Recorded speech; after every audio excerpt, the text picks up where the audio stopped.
கர்த்தருடைய பரிசுத்தமுள்ள நாமத்திற்கு ஸ்தோத்திரம். இன்றைய நாளின் கர்த்தருடைய வார்த்தையாக அப்போஸ்தலர் நடபடிகள் 3வது அதிகாரம் 1வது வசனம்.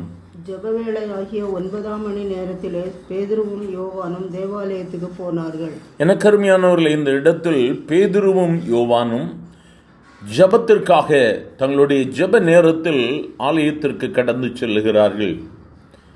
அற்புதம் பாருங்க. அவர்கள் தேவாலயத்தில் பிரவேசிக்கும் முன்பதாகவே பேதுருவையும் யோவானையும் ஒரு மனிதன் அவர்களை பார்த்து பிச்சை கேட்கிறான். இவர்கள் தேவாலயத்திற்கு ஜெபிக்க செல்லுகிறார்கள். ஆனால் இந்த மனிதனோ இவர்களிடத்தில் ஏதாவது பணம் கிடைக்குமா என்று சொல்லி எதிர்பார்த்து அவர்களிடத்தில் அந்த மனிதன் பிச்சை கேட்கிறான்.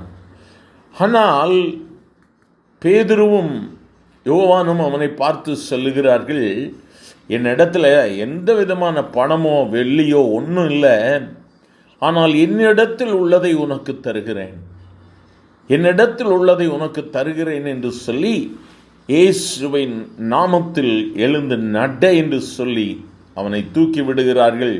அவன் குதித்து நடந்து தேவனை துதித்து கொண்டு அவர்களோடு கூட தேவாலயத்திற்குள் பிரவேசித்தான். எவ்வளோ அற்புதமான வார்த்தை பார்த்தீங்களா? தேவாலயத்திற்கு செல்லும் முன்பதாகவே, ஜெப வேளைக்கு முன்பதாகவே தேவன் தம்முடைய சீஷர்களை கொண்டு அற்புதத்தை செய்கிறார். இந்த மனிதனுடைய எண்ணம் ஏதாவது தன்னுடைய வாழ்வின் தேவைக்காக ஏதாவது பணம் கிடைக்குமான்னு எதிர்பார்க்கிறான். ஆனால் நம் ஆண்டவரோ அவனுடைய வாழ்வில் நிரந்தர விடுதலையை கொடுக்கிறார்.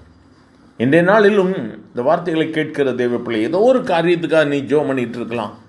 இந்த காரியத்திலிருந்து விடுதலை கிடைச்சிட்டா நான் நிம்மதி ஆயிடுவேன், இந்த ஒரு காரியத்திலிருந்து ஆண்டவர் எனக்கு விடுதலை கொடுத்துட்டா போதும், I will be relieved from this problem and I will be happy என்று சொல்லி நீ நினைக்கலாம். ஆனால் கர்த்தர் உனக்கு நிரந்தரமான விடுதலை, நீ விரும்புகிறதை காட்டிலும் மேலான ஆசீர்வாதங்களை கொடுக்க விரும்புகிறார்.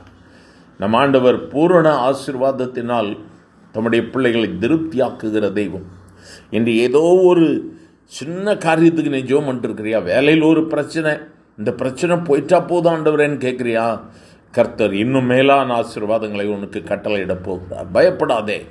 நீ ஆண்டவரை நோக்கி ஜெபிக்க ஆரம்பிக்கும் முன்பதாகவே அற்புதம் வெளிப்படும். இந்த 2 சீஷர்களும் முதலாவதாகவே சொல்கிறார்கள், இயேசுவின் நாமத்தில் எழுந்து நட. இன்று கர்த்தர் உனக்கு அற்புதத்தை செய்கிற நாள். அவரை நோக்கி பார்க்கலாமா? எங்கள் அன்பின் ஆண்டவரே, ஆசீர்வதிக்கப்பட்ட இந்த வேலைக்காக நன்றி ஆண்டவரே. உம்மை நோக்கி கூப்பிடுகிற உம்முடைய பிள்ளைகளுக்கு கர்த்தர் இன்று விடுதலையை கொடுங்க ஆண்டவரே. யார் எனக்கு விடுதலை தருவார்கள் என்று சொல்லி பலவிதமான கேள்விக்குருவிகளோடு ஆண்டவரே எனக்கு உதவி செய்யுங்கப்பா என்று சொல்லி கேட்கிற ஒவ்வொருவரையும் கர்த்தர் கண்ணோக்கி பாரும். கர்த்தராகி இயேசு கிறிஸ்துவின் அதிகாரமுள்ள நாமத்தில் இந்த வார்த்தைகளை கேட்கிற உம்முடைய பிள்ளைகளுடைய பிரச்சனைகள் மாறட்டும், துயரங்கள் மாறட்டும். ஆசீர்வதியும் இயேசுவின் நாமத்தில் பிதாவே. ஆமேன், ஆமேன்.